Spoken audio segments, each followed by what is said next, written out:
Assalamualaikum warahmatullahi wabarakatuh. Selamat datang kembali di channel Jagat Horor. Untuk hari ini kami akan membawakan kisah lanjutan dari karya Bang Aras Anggoro yang berjudul Teror Mistis Dua Pendaki di Gunung Ciremai, versi Ayu, lanjutan dari versi Adi. Sebelum dimulai, mari kita berdoa dulu. Ini dia kisahnya. Kegelapan mulai turun ketika akhirnya kami tiba di Batu Lingga. Dengan lega, ku lepaskan ransel dan rasanya semakin berat membebani pundakku.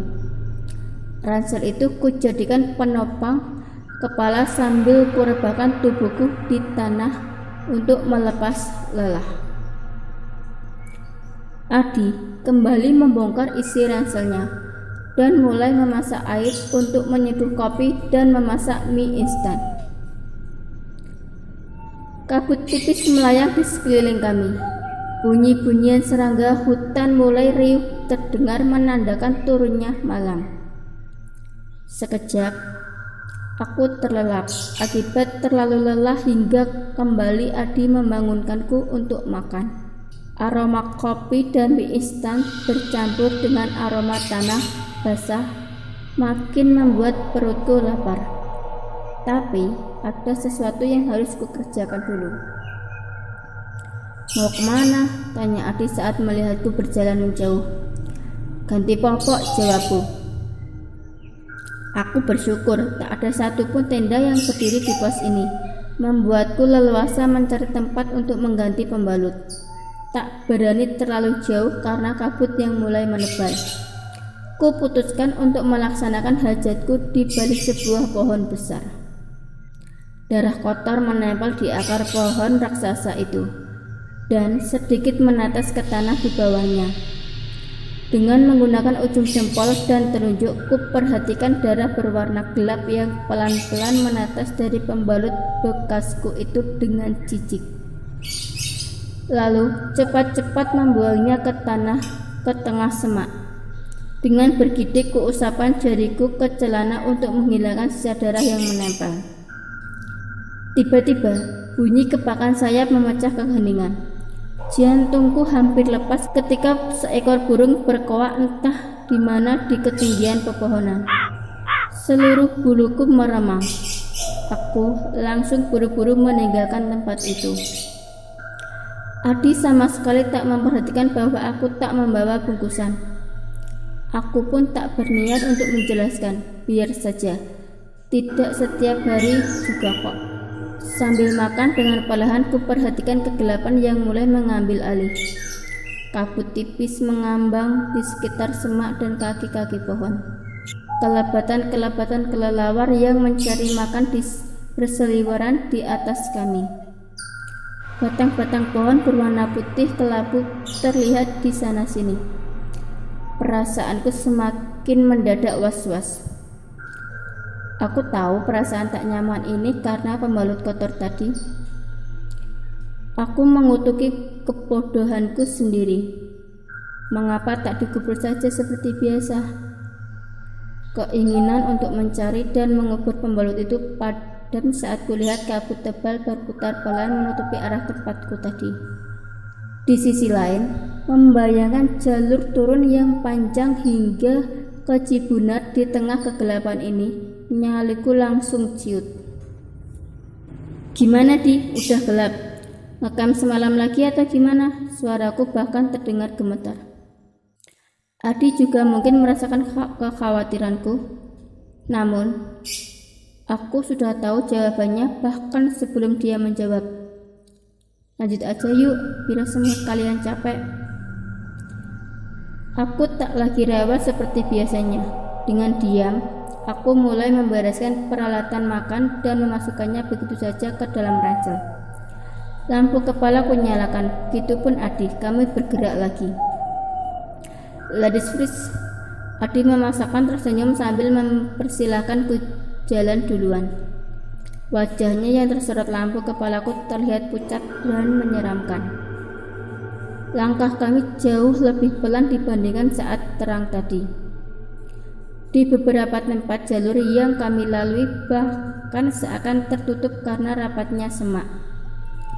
Keheningan kembali membekap. Suara nafas dan langkah kami juga gesekan tubuh kami dengan belukar menjadi satu-satunya irama yang terdengar. Aku menyadarinya.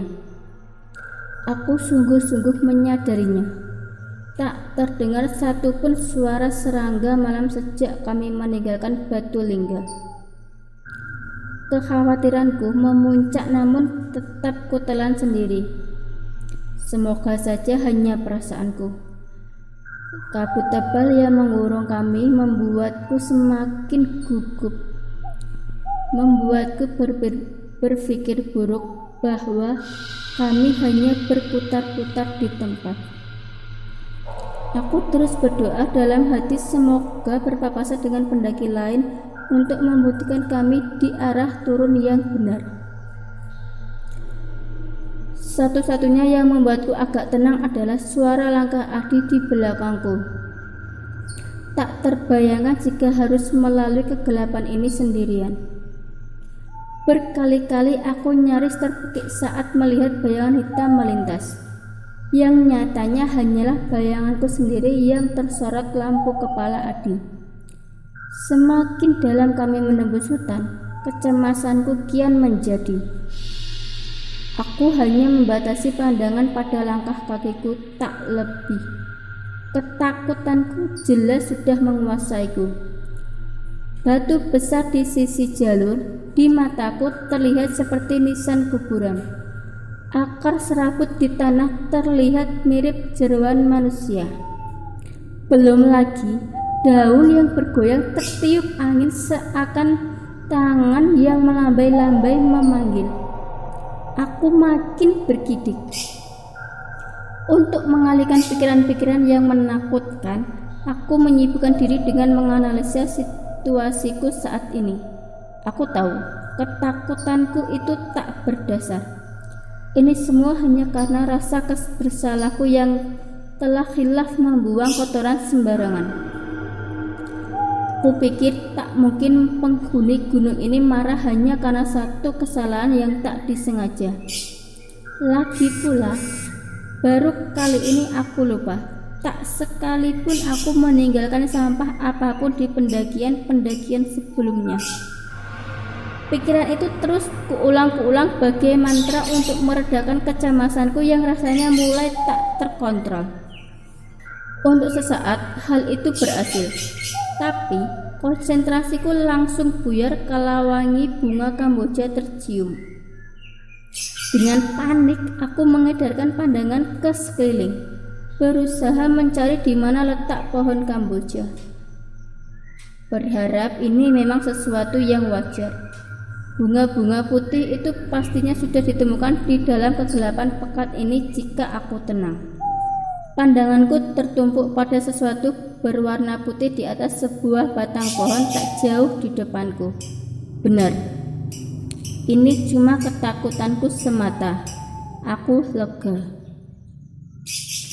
Semakin mendekat, aku menyadari cacatnya logikaku. Bunga Kamboja tidak sebesar itu. Dengan leher yang terasa kaku, kuberanikan menoleh sekali lagi pada sesuatu itu. Di saat yang sama, sesuatu itu pun menolehkan wajahnya padaku. Mataku terbelalak. Seorang perempuan bergaun putih tengah tersenyum padaku. Tubuhku membeku, tak mampu bergerak. Yang bisa kulakukan hanyalah menatap perempuan itu, menggoyangkan kepalanya kiri dan kanan, tanpa pernah berhenti tersenyum padaku. Kesadaranku pulih kala perempuan itu tiba-tiba terbang menjauh sambil tertawa cekikikan. Dengan wajah pucat pasi, aku menoleh pada Adi yang tengah menatapku dengan tatapan heran. Seluruh tubuhku gemetar hebat. Seperser pun detik itu aku menyadari Adi tak melihat apa yang barusan kulihat. Di, lo yang jalan duluan ya, gue pegangan keril lo aja. Adi terus menatapku dengan heran. Lalu ekspresi wajahnya berubah drastis. Dia langsung mafhum dengan situasi ini. Tak ada pertanyaan yang meluncur dari mulutnya. Dia hanya mengangguk. Adi yang masih menyesuaikan matanya dengan kegelapan dan aku yang nyaris memeluk ranselnya dari belakang membuat cara berjalan kami mirip narapidana yang sedang berusaha kabur. Pelan dan mengendap-endap. Dengan nafas memburu dan detak jantung yang tak beraturan, kuberanikan diri mengintip dari balik bahu Adi. Perempuan itu sudah pergi, namun tawanya seakan terus ngaung di telingaku. Kutolehkan kepalaku ke segala penjuru mencari keberadaannya. Kiri, kanan, atas, depan. Nihil. Aku berdoa dalam hati. Semoga bukan di belakang. Semoga bukan di belakang. Dengan gerakan kaku, kukerahkan semua keberanian untuk memastikan tak ada perempuan menakutkan itu di belakangku. Darah di nadiku berdesir. Lalu kelegaan yang luar biasa menyelubungiku. Satu-satunya warna putih yang terlihat hanyalah kabut yang melayang di antara pepohonan. Aku menghembuskan nafas lega. Lalu tiba-tiba bau busuk menguar entah dari mana, menyergapku begitu saja. Wajahku langsung pias. Dengan cepat aku berbalik dan membenamkan wajahku untuk berlindung di ransel Adi saat kengerian mendadak menghantamku. Benda putih lembab yang sedang kupeluk ini bukanlah ransel Adi. Aku tergagap, tak mampu berteriak. Jantungku berdegup tak terkendali. Mata dan hidung yang terisi kapas itu hanya sejengkal di depanku. Pocong. Aku menjerit sejadi-jadinya sambil mendorong sosok pocong itu menjauh. Makhluk itu bergeming di tempatnya. Aku ambruk ke tanah. Lututku seketika tak bertenaga. Dalam kengerian yang amat sangat, kulihat makhluk itu melayang mendekat. Tangisanku tumpah. Tanpa punya tenaga tersisa untuk lari, yang mampu kulakukan hanya menyembunyikan wajahku di antara lutut. Seluruh tubuhku gemetar menunggu detik-detik dengan tangan busuk makhluk itu menjamahku. 1 detik, 2 detik. Dia hilang. Saat akhirnya aku beranikan mengintip, sebuah tangan dingin mencengkeram bahuku. Tubuhku bagai kesetrum aliran listrik. Dengan histeris ku hibas-hibaskan tanganku. Pergi, pergi. Yuk, ini gue.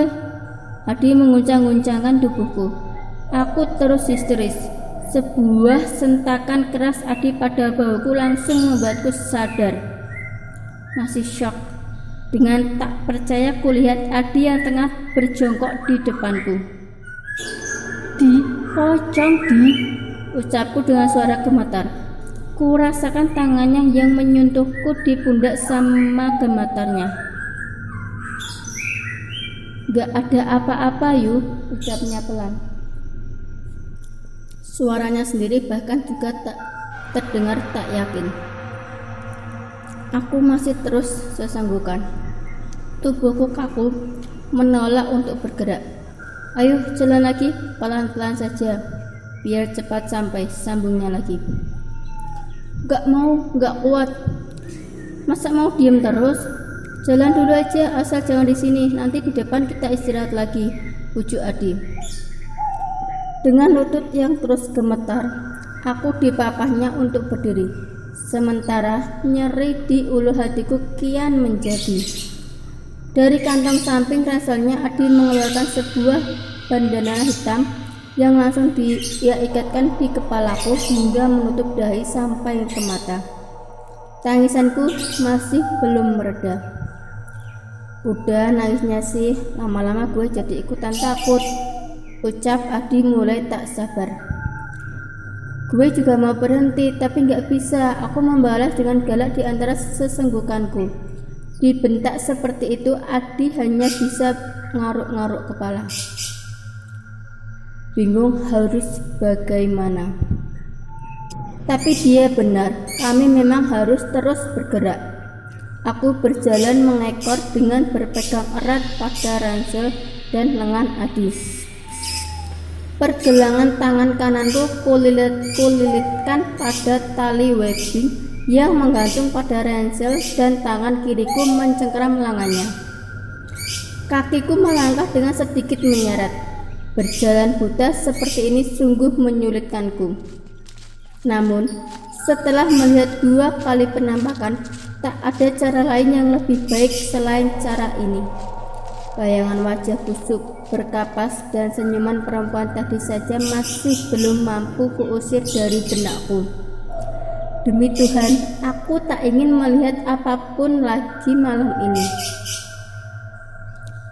Setelah beberapa kali tersandung, aku mulai bisa mengikuti irama langkah Adi. Dia juga sudah sejak tadi berhenti memberikan instruksi tempat pijakan atau mengingatkan jika ada akar yang menghadang, juga batu yang harus kuhindari. Tiap beberapa langkah kami berhenti untuk mengatur nafas yang kembali memburu.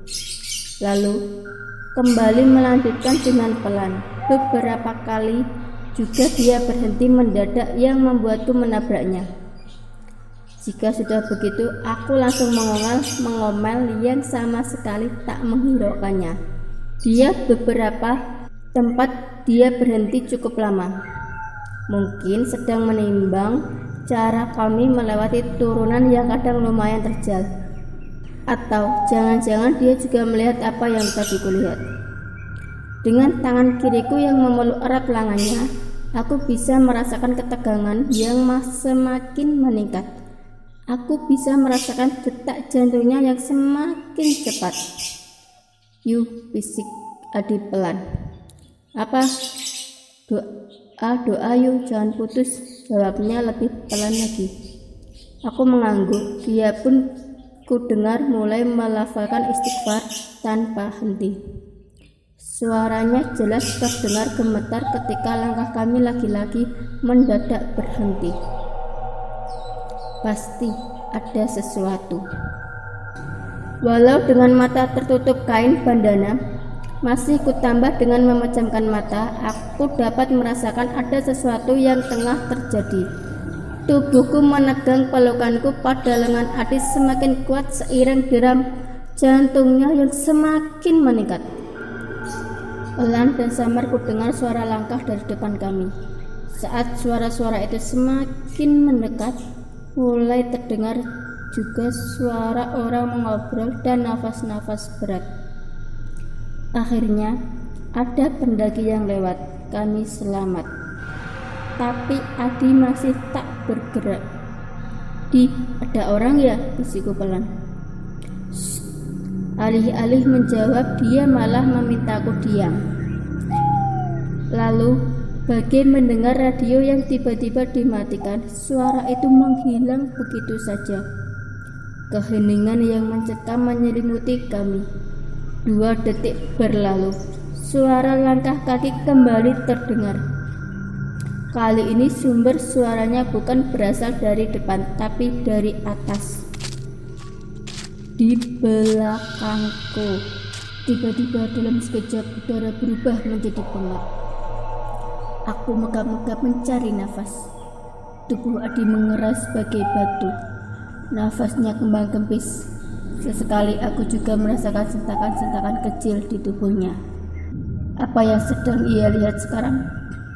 Penampakan lagi? Langkah kaki di belakangku juga menghilang. Atau sudah lewat. Aku nyaris saja melompat kaget saat suara seseorang terdengar di sampingku. "Jalan terus bang, lurus aja, tapi jangan tengok ke kiri." Kurasakan sedikit gerakan. Mungkin Adi sedang mengangguk atau bersalaman. Alhamdulillah. Akhirnya ada orang lain lagi. Aku bersyukur dalam hati. Pelan, kami kembali bergerak. Langkah orang itu terdengar semakin menjauh. Irama nafasku kembali teratur. Rasanya sudah tak akan ada lagi yang berani mengganggu jika ada orang lain yang menemani. Mungkin lebih baik bandana ini kulepaskan supaya kami lebih leluasa bergerak. Aku masih terus menempel Adi walau sudah tak menutup mata lagi. Namun ternyata kami masih berdua. Kemana perginya orang tadi? Kenapa tega-teganya pergi begitu saja? Adi sendiri tak memperhatikan kalau aku telah melepaskan bandana. Dia terlihat lelah dan bingung. Wajahnya banjir keringat. Jalanan yang kami lalui juga tak semakin mudah. Akar dan dahan pohon yang melintang di beberapa tempat. Semak hebat yang membentuk terowongan juga tebing-tebing tanah terjal. Semua itu dan kekuatan akibat kejadian tadi menguras fisik dan mental kami. Lalu orang tadi ngomong apa dia barusan? Lurus aja, jangan melihat ke kiri. Sebenarnya ada apa ke kiri? Jalur palsu atau jurang? Bukannya bilang saja terus terang, biar kami lebih waspada. Orang kok sukanya sok misterius. Emosiku kembali saat keringat orang tadi yang tiba-tiba menghilang. Pikiranku terganggu oleh Adi yang tiba-tiba oleng. Aku yang tak mampu menahan beban tubuhnya hanya bisa menjerit melihat dia ambruk ke tanah. Dengan panik aku berteriak-teriak minta tolong. Suaraku bergema di antara pepohonan lalu hilang. Tak ada satu orang pun yang datang. Tanganku yang gemetar membuatku kesulitan melepaskan ikatan ransel untuk mencari air mineral.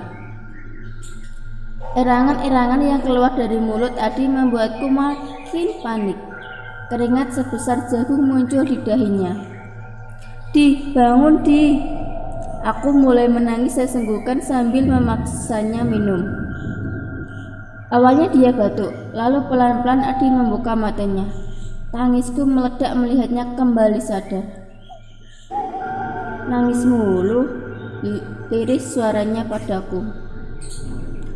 Gue nangis karena lega, gue kira lo mati. Tahu gak? Aku menjawab sambil menghapus air mataku. Omongan dijaga sih, ucapnya lemah sambil memintaku membantunya berdiri. Kami kembali berjalan menembus kegelapan. Adi masih sangat lemas, tapi terus memaksakan bergerak. Beberapa kali dia bertingkah aneh seperti membuang muka dengan tiba-tiba atau mengibas-ngibaskan tangannya dengan panik.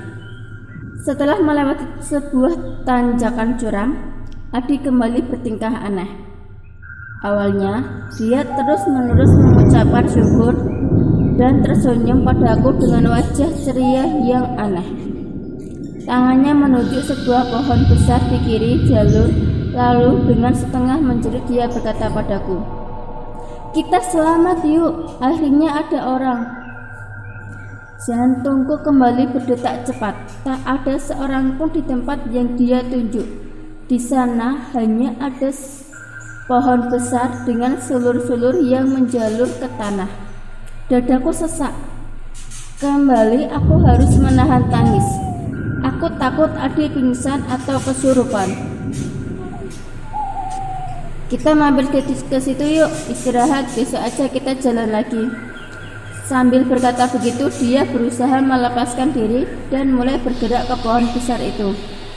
Aku yang ketakutan dengan rileks menarik tangannya dan menampar pipinya berharap dia sadar. Istighfar Di, nggak ada apa-apa di situ, jeritku sambil menunjuk. Namun Adi bagai terhipnotis. Dia terus-terusan berusaha melepaskan diri dari peganganku. Ayo yuk, mereka manggil-manggil kita. Semakin panik karena aku terus memberontak. Kembali ku tampar pipinya, tapi dia seakan tak merasa. Saat aku mulai putus asa karena sudah tak mampu lagi menahan, dengan tiba-tiba dia berhenti bergerak. Tubuhnya membeku, dan wajahnya menampakkan ekspresi ketakutan.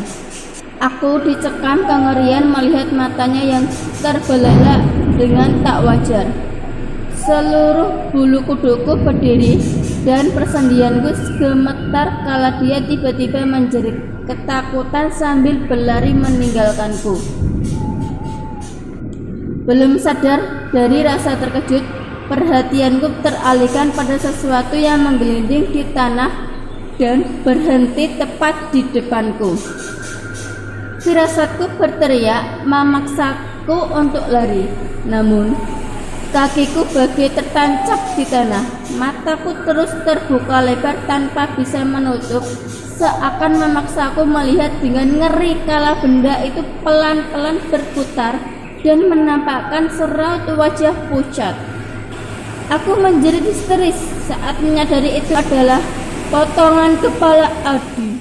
Bersambung. Jangan lupa tinggalkan tanggapan teman-teman semua di kolom komentar ya.